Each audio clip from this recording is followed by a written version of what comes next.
Meta Pahernik, Yes. welcome to the Hamp podcast. Thank you for inviting me. How are you? Fine, doing well. Good. You've just had a child? Yes, Perfect. 8 months ago. All right. So I have life now fulfilled. That's how they say it. But I really understand this phrase now. Mhm. Like, what does it mean to be a parent, It's brought new life into the world? So. Is it problematic? No, not actually. No. There are challenges, of course, but And she's sleeping during the night? now this is the teeth season.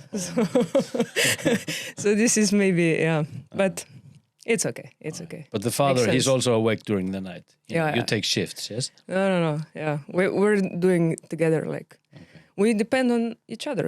We're here in Iceland. Perfect. No, You're from Slovenia, yes, and you are here because you have a history with hemp and farming hemp yes. in Slovenia or in Iceland. In Slovenia, in Iceland, not. Hopefully in future, because we're planning to stay here. As you started the conversation, we're building a family, so big hopes. Okay, but what's the history? When did you start to? Is it right to say be interested in hemp, or were you like grown up with it? What's your story? Yeah, maybe interested is more of a good way to put it. So yeah, I did it academically. It was the first paper I did in the second class subject of crops. I came across a book, Alternative Crops or In Forgotten university. Crops. Yes, University of Maribor in Slovenia, on the Faculty of Agriculture and Biolife Sciences. I think this is the English name of it. Yeah. So this is where I started to read first. It's textile, it's fuel, it's everything practically, from food to building materials, car industry, it's paper. Like it goes on and on and on. And like my curious mind just went with it. So this was the first time where you actually got some connection with hemp. That actually happened a bit earlier. Okay. I was in Bath, England, and I bought myself a scarf. Okay. And it was hemp. I didn't know back then. I was 17, so it was just buying with eyes. Yeah. And then with time, it came. The Legos did it. Okay. So but before there were stories that hemp was growing around the village where I come from. Just wild. Just wild. Okay. Yes. There are also stories that they used it for smoking, but it was never said in this sense. It was more said that it was used in the way. And I did some research a few years ago back into the village and in our valley, actually. And there are some farms. They have stories that it was growing widely. I got some seeds, so yeah. Okay, so but you're talking when you are saying they were using it. So they were using, is it right to call it indigo plants then? No, not actually. No, not actually. Okay, so they were using it just for the CBD or? No. It was for industry. For food purposes. For food purposes. Yes, it's the seeds. So what was my major? What I majored the most is the seeds. I was not that interested in cannabinoids. No. Or other. Okay, yeah, of course, it's an interesting story, but there's a lot of going on around it. And when you're 20 and you're deciding what to do, you don't want to mix your future with drugs, But it was always a thin line, of course, because in basic, it is one plant. Yes. But it came to its varieties. So then the systematic groups made those three big groups, as it, and then etc. etc. But with this, like the seeds are really small. So I don't know. It's actually children that are telling the stories are now 86, 87 years old. So they actually don't know what it was about. They just know the plant. It was around the yard, and they didn't put that much into it. No. The cabs came one day. But how do you use the seeds? You eat it. You can just eat them. You can eat them like whole. You can unwhole them. This is a special kind of procedure when you get just the inner circle of the seed. Mm-hmm. One use it in smoothies, like it's normally to buy in the shops. Then when you press it, you get the oil, and what is not the oil, it's cake, I think it's called in English. This you can put in these fine nets, let's say nets, and then you get proteins and flour, and you can do all different kinds of things with it for feed or for fat. Is it safe to say? Is it safe to call these seeds like some kind of superfood Yeah, it could be. regarding size and what it contains? Yes, definitely. I mean, some are putting it as the food. You know, it's because of this omega-6 and omega-3, and they have the ratio of 3:1, so it's like the best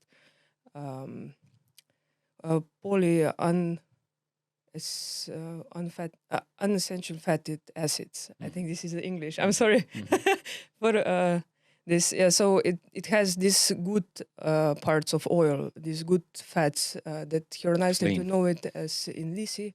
One can find it. And yeah, for us in the Middle Europe, hemp is one of those plants that provides these fats. But what about in Slovenia? Were they using the plants in different ways? You know, now we've been talking about the seeds. What about the plant itself? You know, leaves, of course, and the flowers. But what about the stilks? Yes, the It's Yugoslavia. like a tradition.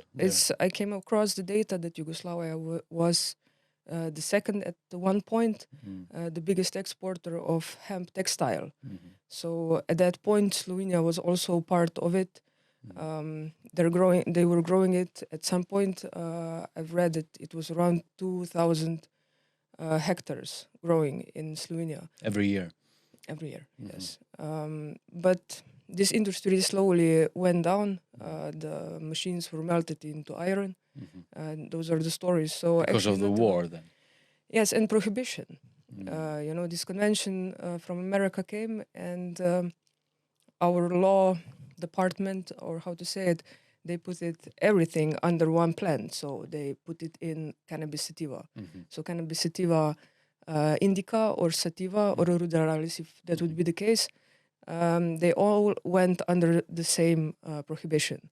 So it just stopped. And with few generations, the plant was forgotten. Yeah, but this story is really similar to other places. You know, this is also the reality for Iceland, for example.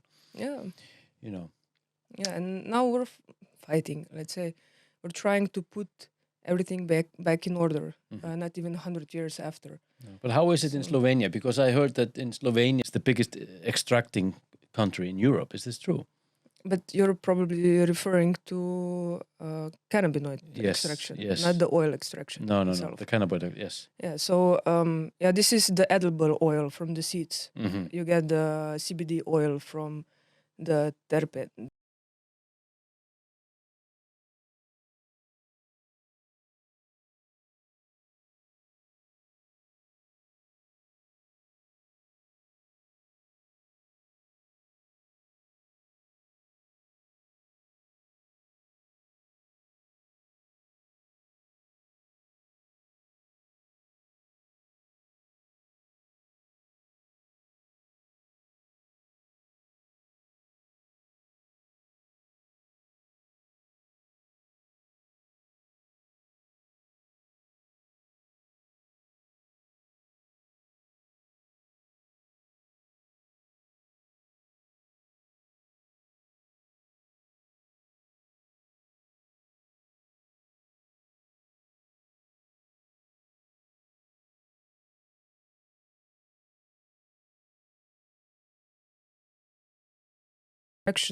You always go over 0.2 THC because it's an extract.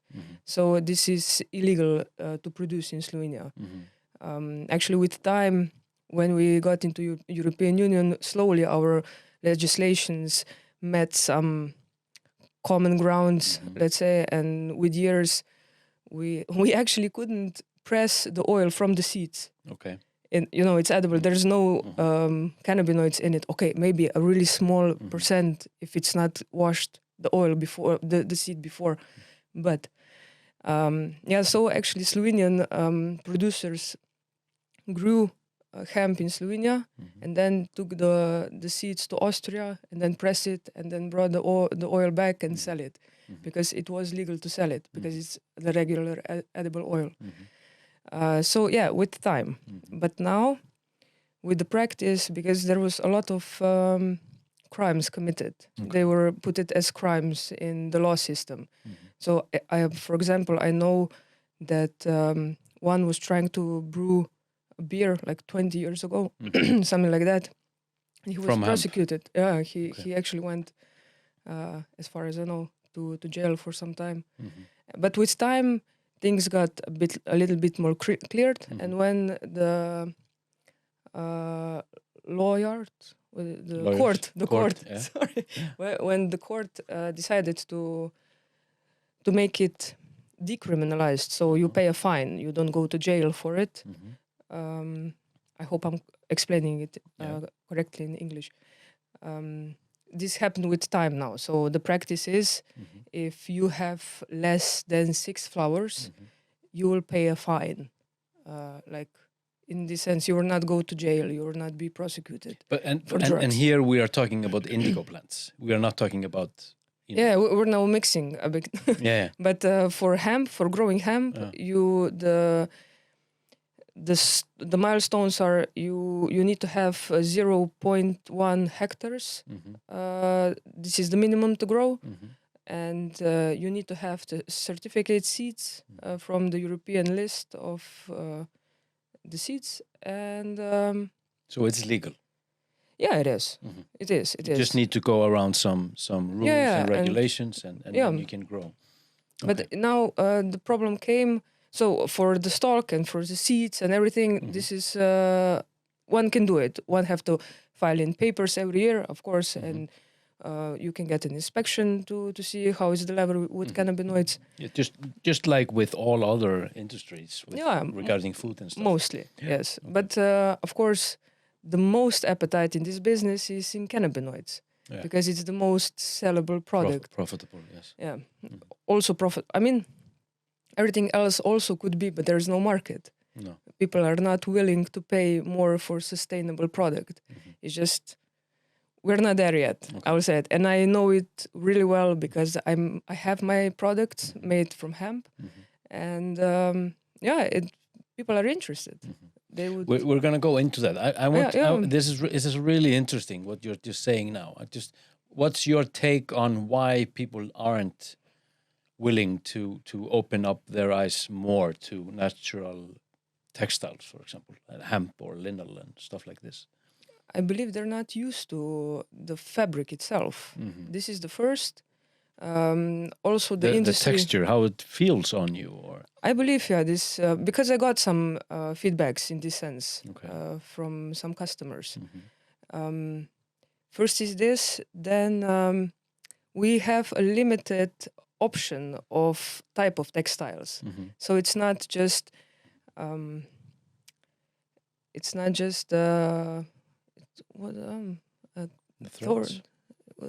threads. Yeah. It's the way you're putting them together. So what kind of textile is being made? Like, see here, there are two different types. They're all from hemp. Is this your production? What, the textile? No, this here. No, this not. Yeah, the product. Yes, the product. This is yours. Yes, this is Jara. What is Jara? Who is Jara? Jara is the name was inspired by Scandinavian runir. So like Jara here in Iceland, that means harvest. So before I made my first project, it was like I was reading a bit about this runir, and it came that this means harvest. So when you do something and you're proud of it, this is Jara, what you have it. And before it came to this, I was like, if I'm gonna have my products, I'm gonna call them Jara. It's a beautiful name. But is this 100% hemp, or is this mixed with cotton or something else? This is 100%. This is 100%? Yes. Really? And I'm buying it in Romania. Yeah. That is one of the rare factories that stayed through the prohibition. So yeah, my plan is still to to have a Slovenian or now Icelandic product. Yeah. This is really interesting, like what I'm getting, the different information here in Iceland, what's happening. So if it's gonna happen, textile definitely, it's a possibility. But is it expensive? When you are comparing it to other types of it is. Yeah. It is. So that's maybe. Can I pull this up? Yeah, of course. What is this? This is for children. It's filled with hemp seeds. Ooh, I could play with this. So it's also for grown-ups. Oh yeah, definitely. Actually, So what's in it? Hemp seeds. Really? Yes. So the story behind this product is actually I was through my diploma thesis and master thesis, I could say I specialized in this seed version, and I made different types of products out of seeds. But in the end, I came to a conclusion that everything you do, you're next to a food loss, and there's always some restrictions, and there's always a problem. And I was thinking what to do with the seed, and then the idea with the fabric came. Okay, so if we know that hemp is versatile, like you can do whatever practically from it. And I was giving lectures. I was in my end of master thesis, and like I had my field, and also I had a lot of products, in basic version of, let's say, stock and fibers and a lot of seeds and flowers and leaves, and just those are big piles from. And I came to a conclusion that why not make seeds as a filling? Yeah. Because on the market one could see these fibers being filled and like anti-allergenic, like promoted in this. I don't know how they do it. I know how I do it. No, I mean it doesn't mold. A miklargi. It could. It could. But it's you always have safety rules. Okay. It's a product like any other. It has guidance. It had rules. Well, I made sure that it's a really small chance to do it. And usually if someone is cleaning it, I prefer they take a brush because it's a really strong textile. It's the same as the jeans are made. It's called kipper. Okay. I don't know the English word. No, it's okay. So I choose this one that it's more strong. And it sticks. You can put it in the microwave, into oven, maybe on a radiator. I also heard my friends, because I made those bears for my friends. They had children, so for the firstborns. And they also put it, one friend called me once, hey, Meta, your Jara teddy is the best. Like I put it into the freezer. And it's Why would you do that? Because the oil in the seed, Yeah. you can heat it up and it releases the heat slowly. So it's like a heating pad.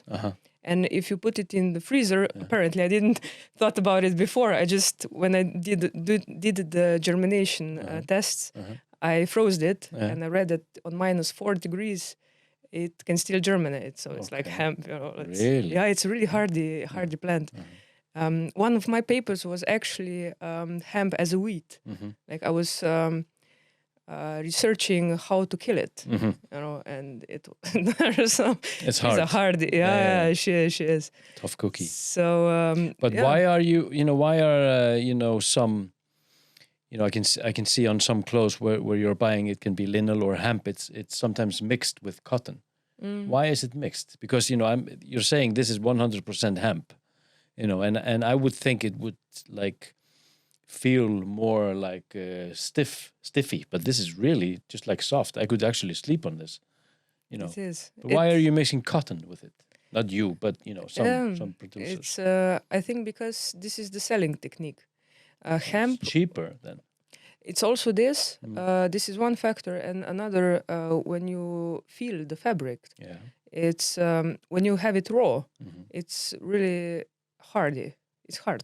It's stiff, I think you said. Yeah. Like in this sense, but with time, This it doesn't gets, feel stiff. because it seeds in, and it It just breaks it down. Yeah, it breaks it down. And with time, I had few, and also like this ball. When my husband, he can squeeze it, like and in time, like the first one, I gave it to him. It's like a leather around. Yeah. It just with time, it the fibers just get as one. More compressed. Yes. Because it's a natural fiber, so the ropes go together in some sense. Yeah.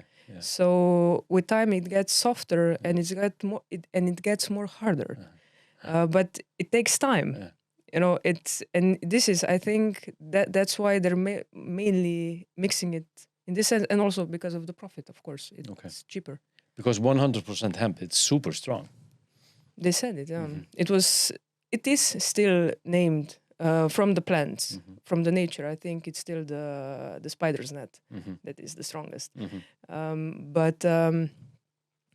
plants, hemp. But I believe that this new textile from the old ones, like with the comparison to Levi, his jeans, this working material, now we don't have that long fibers from really big plants.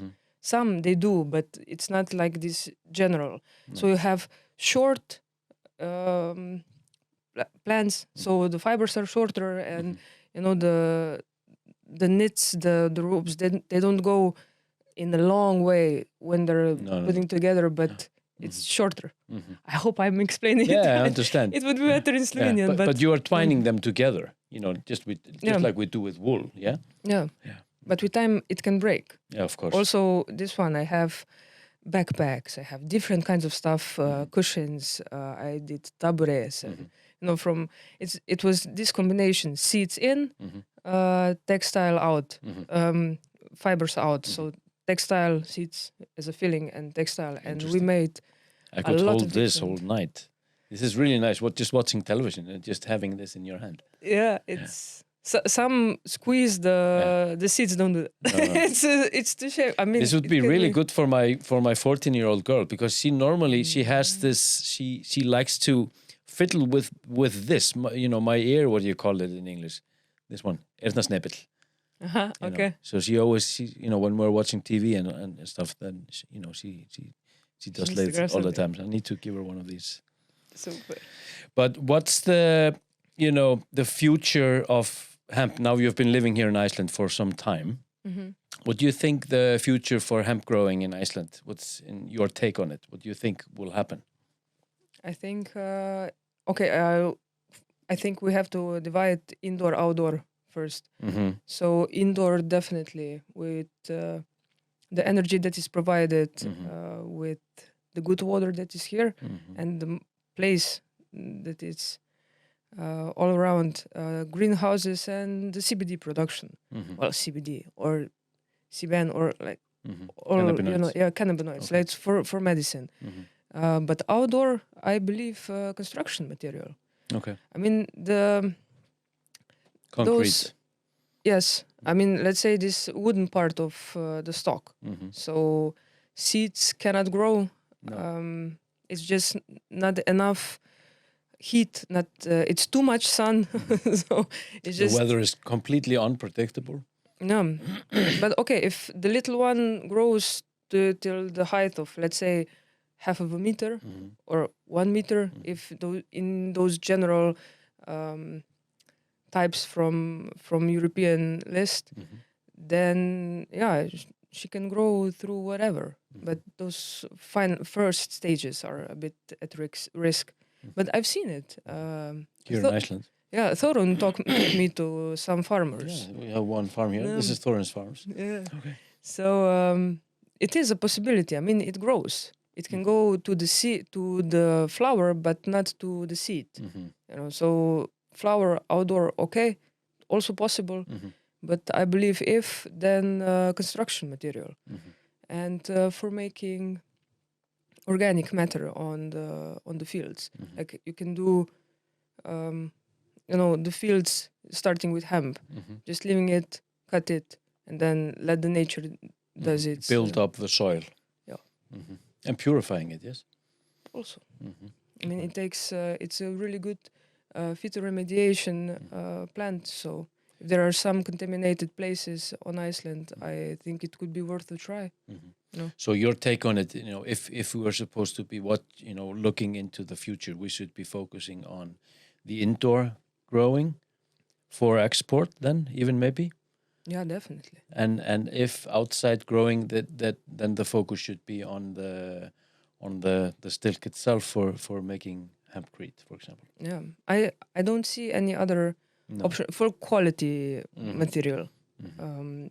This is what I've seen till now. Mhm. So, yeah, just to make biomass, Yeah. and all kinds of stuff that one can make out of biomass. Mhm.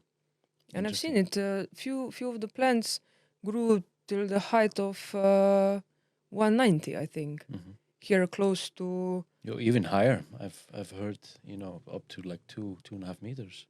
here on south. And no, not on the south, on the east coast. On the east. Yeah. Yeah, Mhm. excellent. I Mhm. mean, it's just the biomass. I Yeah, think but that this was is- a really good summer, and then the summer after and the summer after that, it was just shitty weather, and it just nothing happened. Yeah, So it's really hard to predict. it is. I mean, but this is how it is in agriculture. It's one of our main topics, the weather. Yeah, of course. It's just how we live and how we deal with our yield and our outcome. Everything depends on that. But here really is a possibility to grow indoor. It's just good knowledge has to come. And Have you heard about people, farmers doing it here in Iceland now? Have they started? I've heard some rumors that the indoor, but I don't know exactly how is it with the legislations. No. This is more of a You are able to grow it, but you just need to be below 0.2 or 3% in THC. okay, but one can grow it Yeah, indoor also. Yeah, you are allowed to, but of course you need to start the business, and it costs money, of course. And then there's always the problem, what do you do with the product when you actually have it? Because people have been growing some hectares here in Iceland the last couple of years, 2, 3, 4 years, but then there's no problem maybe growing it, but then you have a lot of material and there's no market for it. Yeah, it was the same what happened in Slovenia. Mm-hmm. I was also one of the people that started maybe the movement. Let's say the marketing around it. So we started to organize lectures, different workshops, and trying to explain what's hemp, and especially for farmers. Because if we wanted to make the industry, we first need, of course, the material to make it. And we did it. And there were some political persons that started also promoting, and then a lot of farmers did it and made it, and there's a lot of work to be held in because there's no machinery. No. I mean, it is a different plant from all others that we know, from corn, from wheat, and like we are really farming country, but we didn't have these machines. No. So also when I did my fields, it was mostly made by hand. Yeah. So This is what our last guest was also talking about. She said this was a little bit the problem with farming hemp, that we are always thinking it like in big industry, instead of scaling it down from even huge big machines that are taking a lot, and focusing more on the small farming, when the small farmers are just actually doing it old school with hands even. She said she thought this was the problem, because then we are stopped because we are always thinking about like a too big of a picture. You understand? Yeah. But if you want to sell, you need to have a quantity. So it's a circle. So it's a dilemma. I mean, I've been there. I've done it. It is a hard work.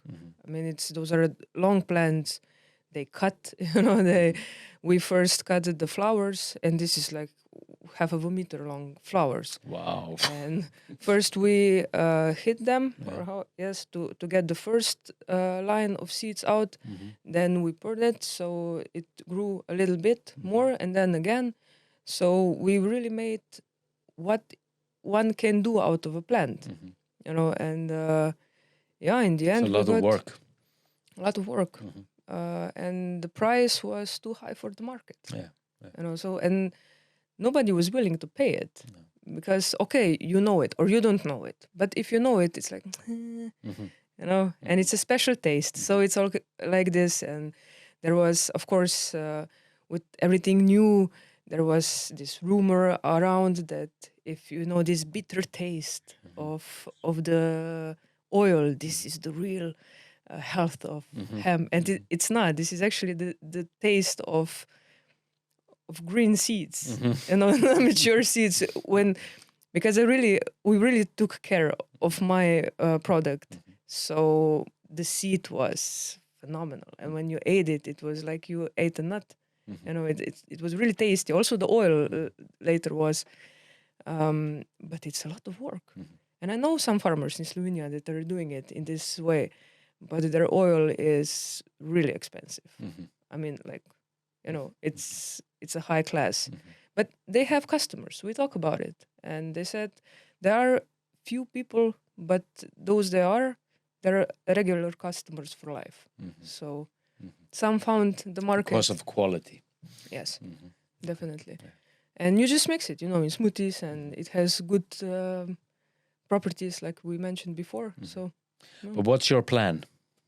My plan? Yeah. Because now you're bringing us this. You're bringing us Jara. Yes, but not just Jara. Actually, I extended the product. I think I really put it into a different level with the packaging. Okay. Here in Iceland, this is an Icelandic product. Okay. So basically, why I came on the island is because I was offered to took over the import of food that was here for the past 25 years, I believe, something like that. What do you mean, the import of food? Yes, one Slovenian elderly guy was importing few Slovenian food brands to Iceland. To Iceland, selling it in special shops like Mela Budin or Fjarðarkaup and this, and he went to retirement. And my husband, he was here before me. He knew about the opportunity, so we discussed, and he offered that it would be a good thing to, you know, you're on island. It's good to have with food. So it was one thing led to another. That's why I came, and those glasses are packaging of one of the companies. Its vegetables are inside, like sauerkraut or cucumbers, or Ivar is one of the sauces. Yeah. So also this, and when it came to the packaging, before I started to sell products in Elko, it's sold here in Lindir. It was this crisis when all the packaging went up. You know, this was in 2021. Yes, like everything from carton to everything went up, the prices. So I couldn't, and the price with the import, etc., etc. Well, it was a challenge, and the idea of this came. Like, why not pack it into the packaging that we already have? And this was the start. And now we're actually the trash that we're importing to Iceland. Can I see? We're reusing it. Yes, cleaning it. Can I open? Yeah, of course. And fill it with the cushions. Cool. So, but what do you use this for? For wrist support when using a tolvomus. Really? Of course. I thought it was for the eyes. Also. A little bit too small. Maybe one eye. No, but I have these long ones for keyboard. Okay. And like when I gave it to some friends, they immediately actually said, hey, you know, Meta, when I have those days in the month, I just heat this one up and it's the best. And actually then with the time, customers told me how they're using the product. Yeah. And it's a really versatile product, like hemp itself. So the question, what's next? It's more, hemp's gonna tell me. It's usually like this. You know, I'm not, with Jara, I'm not pushing it. I tried to. Okay. I tried to do it in Slovenia, but there was just no market. No. You know, the shops were like, oh, this is a really expensive product, and I don't want to deal with hemp, you know, like. But where are you selling these now? You mean the specific? Yeah. This is not for sale. This is not for sale, no, really? Because it's treated as a children's toy, so it needs to go through some laboratory and etc. to get the certificates. Okay. And I'm just not in the period of time now. No. All right. So, but it's a nice idea. Yeah, it is. I mean, and as I said it, I made it as a present or I make it also custom made. Let's say it like this. But for Iceland, I started also with yoga pillow, and it's Could you make a big one, like where I could just actually sit on it? Yeah. Sit on it, could you? Yeah. Really? I made this for breastfeeding for one of the dads, and I have these small ones, like this thick, this round, for sitting on the floor. Really? And it's just there's a question of weight because hemp seeds are heavy, so sometimes I then change the filling with buckwheat husks, that is just the peel of the hemp wheat. So I use this because sometimes those big bags were like 50, 60 kilos, like the whole thing. But this is what you're concentrating on. Yeah, mostly. Okay. What about farming? No farming? Well, here I don't have a field. No. If someone would come and, hey, Meta, you can grow. I was like, no problem. I have the knowledge. I just don't have the fields here. No. I mean, back home we have a farm. So, but we will see how it goes here in Iceland. All right, I have one question left here. I want to ask you. Regarding, we've been talking about legalization and regulations and all this. Because I'm seeing governments all over the place. They are making all kinds of promises regarding the environmental issue and the energy issue and the food security and stuff like this. They're talking about goals in the future and also carbon dioxide and stuff like this. Why aren't they, in your opinion, focusing more on the possibilities in hemp? Because it's obviously there. Well, I have opinions, or how to say it, but what's the truth? I don't know. It's an industry that needs a lot to feed itself. There's not a lot of machinery. This plant was not evolved in the sense of industrial use. No. I would say like this. So it needs a big jump to come into the profitable side of, because all the machines are adjusted to the plants that were before, or from cotton to bamboo, let's say, or different kinds, line and those. Also with food, there are different possibilities, not as good, but we know them. So I've met some investors for hemp. They were interested, but with time they lost focus because we all came to the same point. You need the market. Yeah. And the fact that hemp is a really good plant that provides excellent products, excellent materials, it takes too much energy to produce it. I mean, there are companies all over the world that made it adjustable, and they're selling it, and even more and more. More and more, definitely.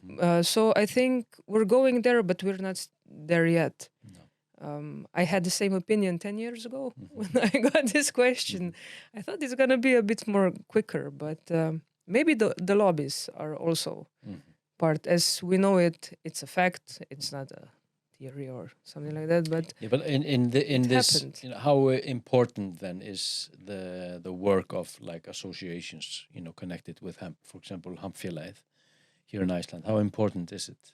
Very much. Yeah. Those are actually the organs of the society that is making practically anything possible. If there wouldn't be Hampfélagið, as it is on Iceland, or Konopko, the cooperation that I was one of the founding members in Slóveníu, there wouldn't be that much knowledge in the surroundings. No. There would be some small, but it would stay underground. But then with time, also the universities, different institutions saw the possibilities, and now with different ways of financing the grants, some research is being made, and also companies are being made. Like, so the industry is growing. It's a huge stimulant.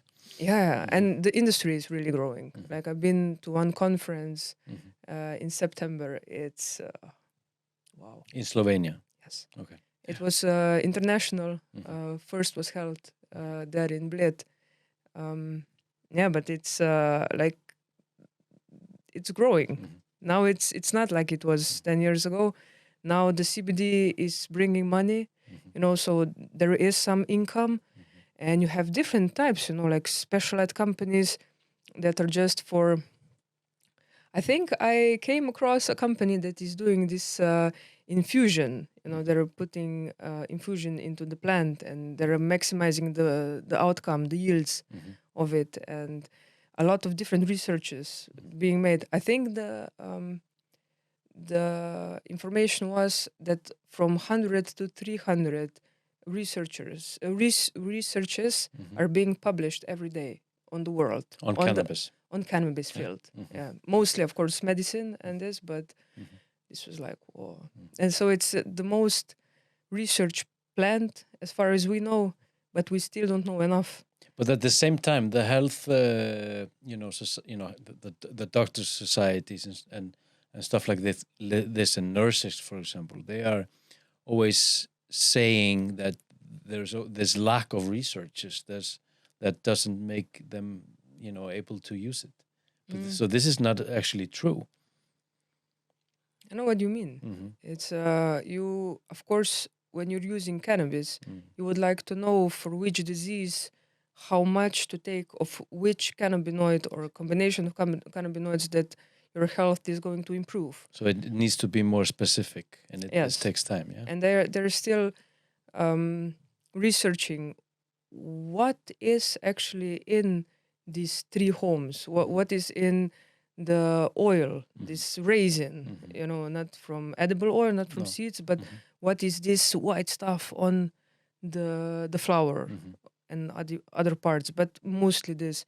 So they still don't know what is in it. We know cannabinoids, terpenes and waxes and different kinds of stuff, but still, they're still researching it, and they don't know how it affects. They know how is it with the receptors and this stuff, but they don't know how it affects. Don't know the full story. So yeah, behind but I believe it's really hard to come to an end, because it's hard to say, this is the pill that will do this to everybody. We're really as individuals, so one has to heal himself with, like thinking what's your body telling you. And this is my opinion. I'm not that much into this medical stuff, but through the time, because we in the second year, when I was making the field tries, I got a lot of flowers, because this was the expected yield. And I got a really good one also. I mean, we were pulling out all the plants, we didn't cut it. So we got the roots and then the flowers. And it came through time that people came to ask, like, can I give them? Yeah, I would like to have something local. And I was like, what I can tell you is how it was made. What kind of production is behind it. And this is it. And they just came for a conversation. So we were talking, like, hey, what do you think? I'm feeling this and that. And so it was more of I was a friend, like to talk to in this sense. That's why I have the knowledge as I have. And later I went for some courses so that I put this knowledge from the street into some academic box. Yes. And so yeah, but I still wouldn't say like take this for that. And it's just, first you really have to think, you have to know your own body to start healing yourself with cannabis. It's just how it is. It's a psychological thing mostly. So in Chinese mythology, it says that the plant came, as a gift from God to humanity, because it's basically the only thing we ever need regards clothing and food. I agree. I thought it was really beautiful to hear. It is. It is. And yeah, maybe that's why it's not interesting. I also heard some sentences that why not the industry, like Why aren't the investors pushing? Because it's a future plant and a lot can be made. It's because when you buy a good product, you have it for a long time. And this is not an interesting... It's a problem. Yes, so it's... Yeah. Yeah, and this is a sustainable product also. So you don't need to change it. Like if you pour something on it, coffee or something, you just put it on the radiator. It just goes off. Yeah, you really don't... It's natural materials, they really know how to behave by themselves. Yeah, exactly. It's the same with wool. You know, I'm also much more familiarized with wool than with hemp. You know, we have sheep also, and it's a cold country, Slovenia also. So I know, but it has different. What about mixing wool and hemp? I suggested it to our last guest. You know. Yeah. Could be. Because then you have the strength from the hemp and then you have the warmth from the wool. It sounds logical, yeah? No, could be outside. Has it been tried? Do you know? I have one, and it's okay. I mean, Were you able to mix it together? No, because I'm not thriving it. No. Okay. You know, it's not a possibility to do it. So, yeah, but combinations are good. I like it mostly. Do you have any final words? Because I think I'm finished. Words, I don't know. There's a lot to be said. I mean, you know, it's just the high of the ice peak. But I don't know. Like, I think everybody should try. Maybe not cannabinoids, maybe not oil, or just something. You know, get familiar with the plant. Like, it is the plant. This is my opinion. And the plant. I would recommend to everybody just to read about it a bit, you know, see what's possible. And one can get really outside of the box thinking with it, because you're like, how is this possible? Like, I thought those products couldn't be made in a different way. You know, and for me, hemp taught me the most about people, you know, how they behave. And when you explain one stuff in a different way multiple times, it's like, yeah, people just read, you know. Good final words. I hope. Thank you, Metta, for coming. Thank you for reminding me again.